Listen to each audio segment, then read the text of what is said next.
Rangpur Riders versus Dhaka Capitals হবে শিয়ানে শিয়ানে লড়াই। কোন দল সেরা আর কোন দল জিততে পারে এই ম্যাচ তা জানতে হলে পুরো ভিডিওটা দেখুন। যদি দুই দলই হলো বিপিএলে সেরা অন্যতম দল, দুই দলই হলো শিরোপার দাবিদার। ব্যাটিং অর্ডারে ঢাকা থেকে কিছুটা এগিয়ে থাকবে রংপুর রাইডার্স, কারণ হলো তাদের বিদেশি ও দেশিরা সকলেই পারফর্মার।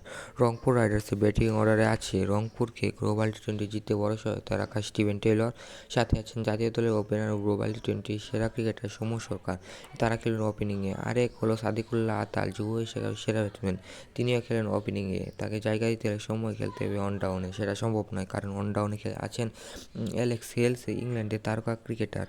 তারপর মিডল অর্ডারে আছেন পাকিস্তানের হায়দার আলী, সাথে আছেন বাংলাদেশের তারকা অলরাউন্ডার শেখ মেহেদী। ফিনিশিংয়ের দায়িত্ব পালন করবেন নুরুল হাসান চৌহান ও মোহাম্মদ সাইফুদ্দিন বোলিং অলরাউন্ডার। বোলিংও একটু এগিয়ে আছে রংপুর রাইডার্স। পেসারকে নেতৃত্ব দেবেন ইয়াংস্টার ও গতিদানব নাহিদ রানা, সাথে আছেন গ্লোবাল টি-20তে 5 উইকেট নেওয়া কামরুল ইসলাম রাব্বি এবং পাকিস্তানি তারকা অলরাউন্ডার আকিব জাভেদ।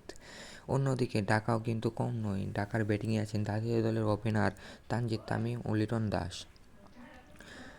লিটন বর্তমানে যদিও একটু অফ ফর্মে, ওয়ান ডাউনে খেলবেন ওয়েস্ট ইন্ডিজ তারকা কুমিল্লায় গতবার শিরোপা জেতানো জনসন চার্লস, সাথে আছেন তরুণ মুনিম শাহরিয়ার, সে ওপেনিংয়ে খেলতে পছন্দ করেন, তার জন্য লিটনকে 4-এও খেলতে হতে পারে। মিডল অর্ডারে আছেন বিদেশি তারকা স্টিভেন স্কেনজি ও থিসারা পেরেরা।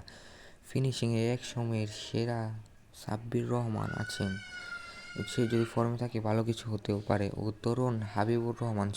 আর বোলিংয়ে নেতৃত্ব দিবেন কাটার মাস্টার মুস্তাফিজুর রহমান ও তার সাথে আছেন অলরাউন্ডার আলাউদ্দিন বাবু ও আছেন শহীদুল ইসলাম, তারকা বোলার হতেই